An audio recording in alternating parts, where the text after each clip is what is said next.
निष्पक्ष और सटीक खबरें देखने के लिए क्राइम संसार न्यूज को लाइक, शेयर और सब्सक्राइब करें और बेल आइकन को दबाना न भूलें।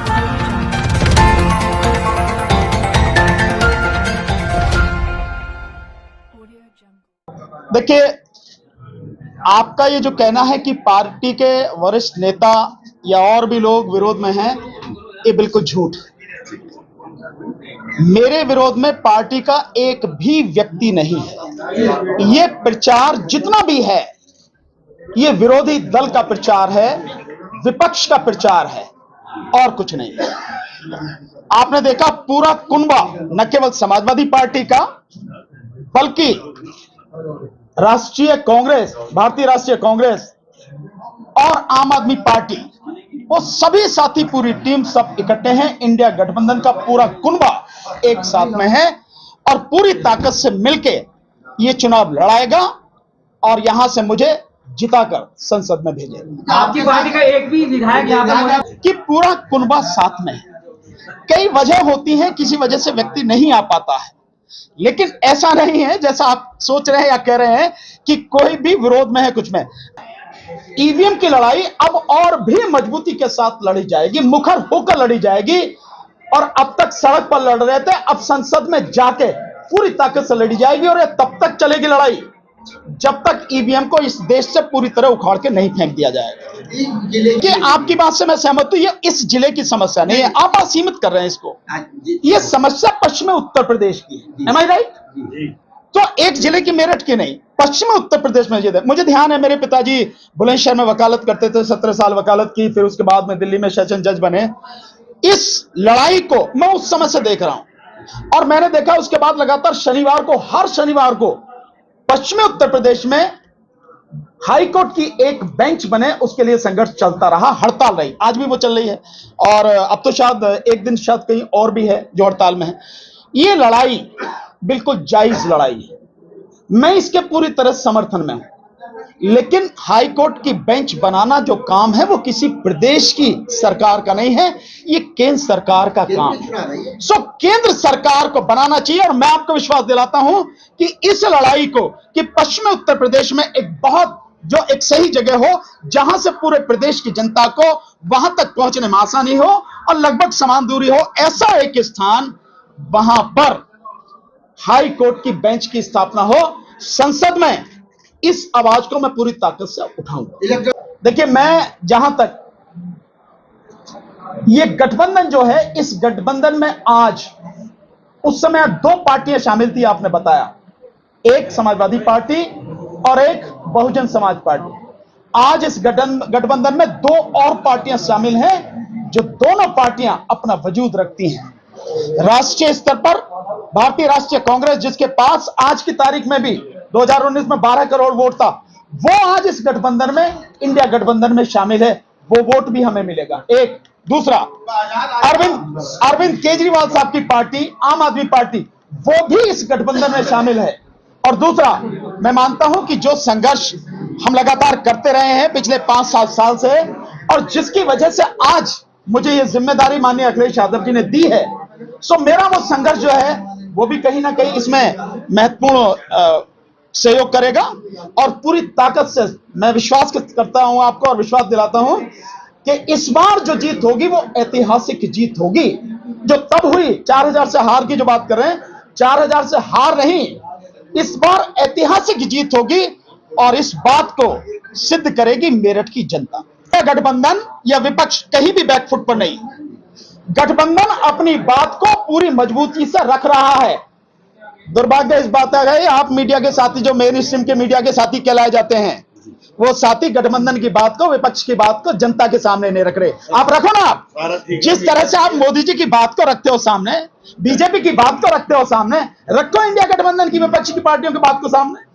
भाई, हमारी भी बात कौन रख पा रहा? आप थोड़ी रखते हो हमारी बात, हमारी बात तो सोशल मीडिया रखता है।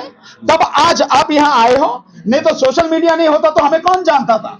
आप रखो बात, आप अपनी जिम्मेदारी निभाओ, फिर देखो तमाशा। नेता नहीं, मैंने कब कहा नेता सच्चे? भाई, नेता अगर सच्चे होते तो ये हालत थोड़ी होती जो हो गई।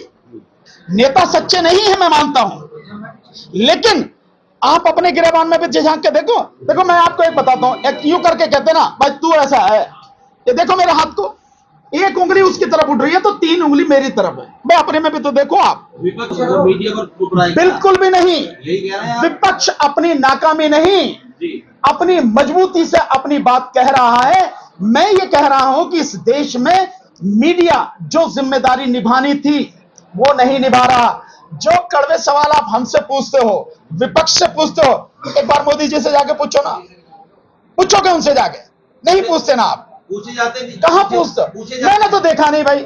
सारा मेरठ में आया हूं, मुझे कुछ समस्याएं मालूम है मेरठ पर्सनल रूप से, और कुछ नहीं मालूम है। ये बिल्कुल सच बात है, मुझे ऐसे कहने में कोई दिक्कत नहीं। और मैं चाहूंगा कि आपसे बेहतर मेरठ की समस्याओं को कोई नहीं जानता। आप मुझे बताएंगे क्या समस्या है? इस सारे समय में मैं जानने की कोशिश करूंगा समस्या। एक बात, ये चुनाव केवल मेरठ की समस्याओं का नहीं है, ये चुनाव देश की समस्याओं का है, जिसमें मेरठ की समस्याएं भी आती हैं। पूरे देश का चुनाव है और पूरे देश में क्या समस्या है आप सब बेहतर तरीके से जानते हैं। बड़ा जो टास्क होना चाहिए किसी भी सरकार के सामने कि इस देश के हर बच्चे को बढ़िया एजुकेशन मिल जाए, तभी देश विश्वगुरु बनेगा, तभी देश आगे बढ़ेगा। उसमें कहीं कोई कोताही ना हो। सरकार ने काम किया? नहीं किया ना। केवल आप कहते रहो विश्वगुरु बन जाए, ऐसे थोड़ी होता, कहने से थोड़ी होता, करने से होता। इस देश के लोगों को डॉक्टर, अस्पताल और दवा मिल जाए, यह है काम। इस देश के बच्चों को रोजगार मिल जाए, नौकरी मिल जाए, यह है काम। देश के पास संसाधनों की कोई कमी नहीं है। और बहुत सीधा सा बता देता हूं, जितनी बात मैं कह रहा हूं, ये सारी की सारी बातें अमल में लाई जा सकती हैं। इस देश की पूरी गरीबी और बेरोजगारी खत्म की जा सकती है। इस देश के बिजनेसमैन को सरकारें जितना सपोर्ट करती हैं, उनको सपोर्ट बंद करके इस देश के आम आदमी को सपोर्ट करें, उसकी बात करें, किसान और मजदूर की बात करें, उसको अगर दें तो आप देखेंगे नक्शा ही बदल जाएगा। इस देश में लाखों करोड़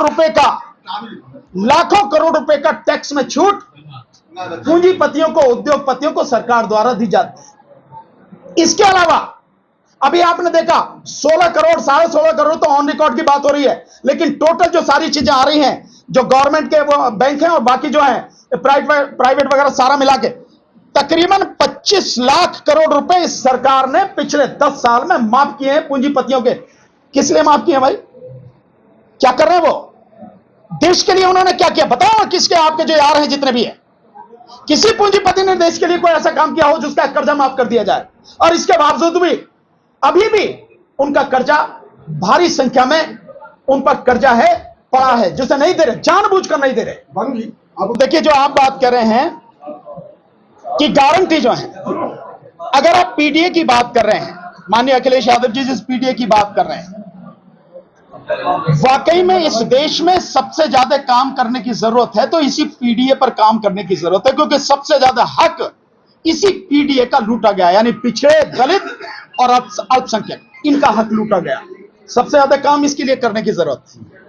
और माननीय अखिलेश यादव जी जो इस बात को लेकर चल रहे हैं, इस जनरल सीट पर मुझे टिकट देना, उस पीडीए की विचारधारा को साकार रूप में, मूर्त रूप में धरती पर उतारने की बात कर रहे हैं। अब दूसरी बात आप कह रहे हैं कि जो बात कर रहे हैं माननीय राहुल गांधी जी, जो गारंटी की बात करें, माननीय राहुल गांधी जी की एक भी गारंटी ऐसी बताओ जो देश के लोगों के हित में नहीं है, जनहित में नहीं है।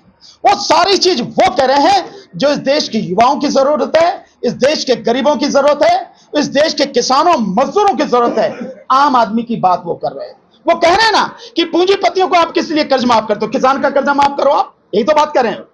वो रोजगार की बात कर रहे हैं, तो इसमें कहां दिक्कत है? हालांकि ये अलग बात है कि इस देश में जो वर्तमान प्रधानमंत्री, उन्होंने 2 करोड़ रोजगार प्रतिवर्ष देने की बात करी और पूरे अपने शासन काल में 7.5 लाख लोगों को भी रोजगार नहीं दे सके।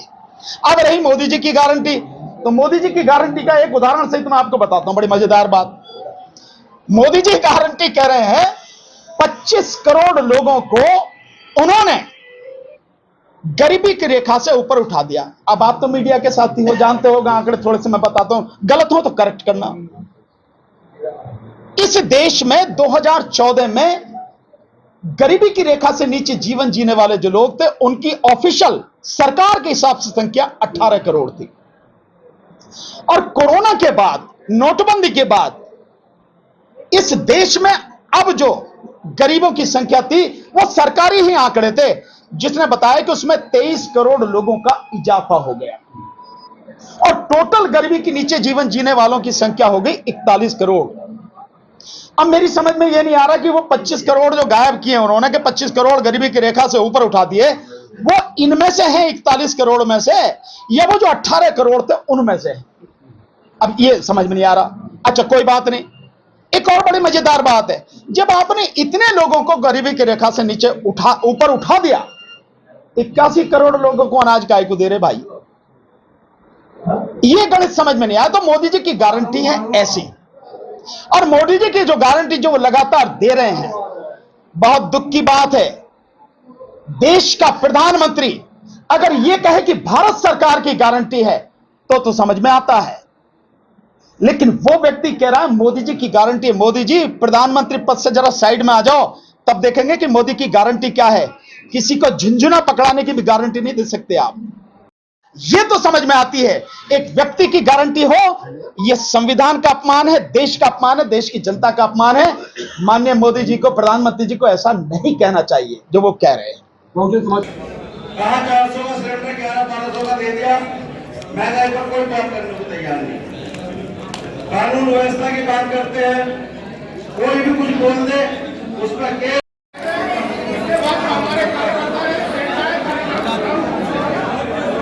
आ जाइएगा संजय भाई, संजीव भाई, महिला अभी